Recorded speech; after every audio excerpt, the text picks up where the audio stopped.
With the completion of our adventure portion, now was really the time to go back and change the game and develop the game in such a way that it's ready to launch. So we nicknamed this one Paint the Walls. It's like we've built the house, we've got everything in, but we actually need to move in and tidy everything up. So there's a lot of beautification, there's some optimization, making adjustments to the design based on what we see with other titles, just trying to balance that survival experience out. And really through this process, it identifies actually we still have a bunch of work that we want to do anyway.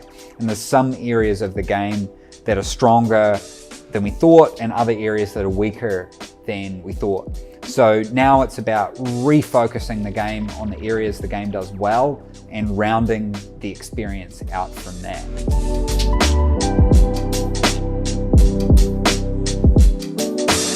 We should probably do an introduction. No, we need to do an introduction. We can't just assume.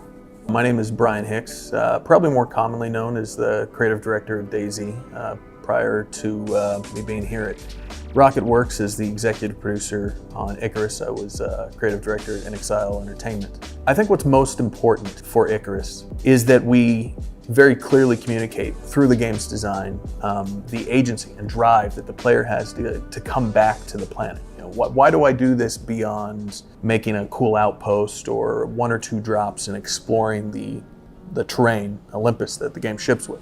As long as we can give them that promise of cool stuff that you can spend your exotics on to keep them doing that loop and coming back again and again. It's a tried and true approach that we've seen in so many experiences that I personally enjoy, from Escape from Tarkov to Phasmophobia. I mean, it'd be far too easy to slip into, Dean Hall and friends building a cabin simulator. That's the easy way out. We need to ask the hard questions and bring people back to the game, because Icarus really has a lot of potential. I see it every time I fire up the game. I want so much to make that progress on my progression as a player, separated from my character. I want to unlock cool stuff and buy cool things so that my next drop is maybe a little bit different or I have an advantage.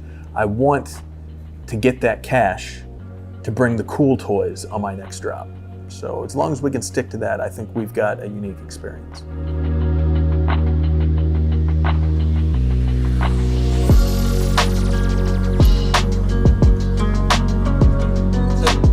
Dean, we've been talking very much about our goal for the next milestone really is to get release candidates. It's critically important that we get out there and time the market well. If anyone coasts at this point, then we're probably going to fail. Like, everyone here is doing an essential job to get us where we're going.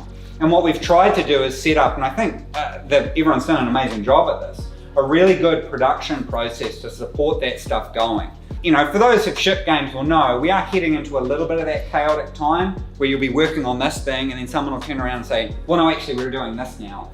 And that's because what we're trying to do is find that failure point quickly. What is the things that we're not going to be able to do in a short space of time? Right, let's push those off until later. Our job now is to produce a release candidate. So I think initially with the AI, we really try and think about what the animal would do on Earth. Because we have, all this amazing reference, we can be like, we know exactly what these do in real life and we know what players are going to expect. We basically take a behavior that we want. So we'll say, we want him to run away when he sees a bear. We start to build up a set of actions and behaviors really that we can swap in and out of the different creatures as we see fit. Yeah, most of the work is just developing these kind of modular actions, I guess, and goals and motivations that we can apply looking down at the project as well. So we can always come back to these and reuse them. Later on, we're definitely going to bring in some much more aggressive animals, something that's, a real mission to defeat. Like, you have to prepare with your friends and you have to plan for this thing kind of thing. It's like some monolithic creatures, I guess, yeah. I love killing the baby deer. Yeah, do you like that satisfying baby deer sound? In making the characters, we made sure that we keep it simple and basic as possible, especially on the environment suit. This environment suit will actually protect you from harsh environment in your drop, and it comes with special items as well. Since the design of the character is a bit unique, I would say, because of the straps on it, you actually can't see it on most of the games because you will actually deal with some technical difficulties such as on rigging and skinning and animation. But in the end, I think it worked really well. For the past few months, we decided on adding some customization on the characters. We add a little features like adding scars, tattoos, and stuff like that, which I think players will love. I usually coordinate with the concept artists, and we do a lot of back and forth with them and making sure that every asset is functional. We have to meet halfway, like we make the asset or the character look really good and make it more functional. I can't wait for the players and other people to see it.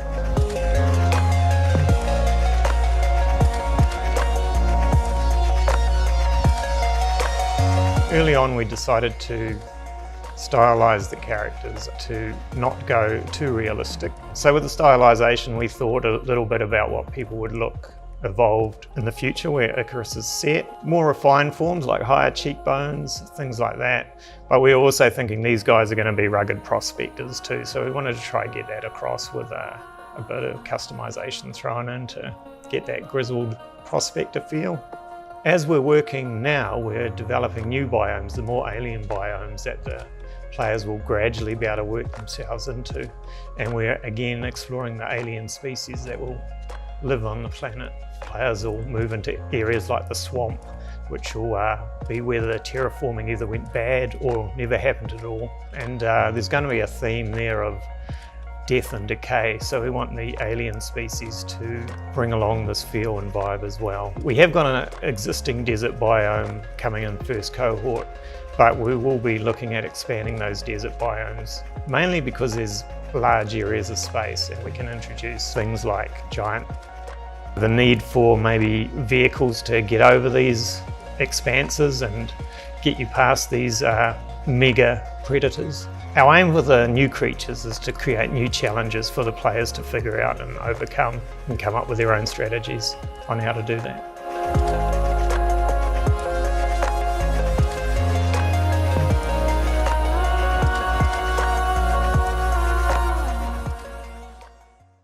A very important game came out during this milestone, which was Valheim.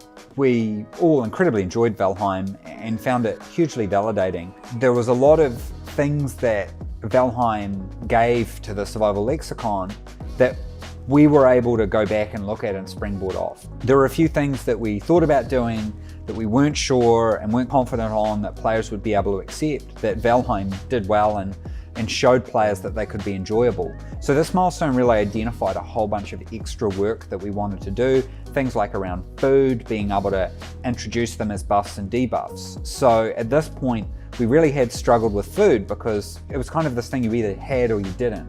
And there was this tipping point in the game where you went from struggling with food to having too much food. By extending that food system to include buffs, that meant that even though you were flush with food, you still might seek out an awesome form of food like getting yeast and flour and making bread, as well as, you know, one of the most important things we were trying to do was have it so that you had a good reason to build buildings. Well, in Valheim, you need the building to be able to build your crafting bench. So that really gave us the confidence to do that. Initially in the project, we weren't super confident that players were going to be okay with that. So we were able to go back to that, which then works in very well with how we've approached weather and stuff like that as a key antagonist. At this point, we're starting to see everything layer in really nicely. And the next milestone is going to be about us going through the lessons we've learned from titles like Valheim and how we can apply them to our title.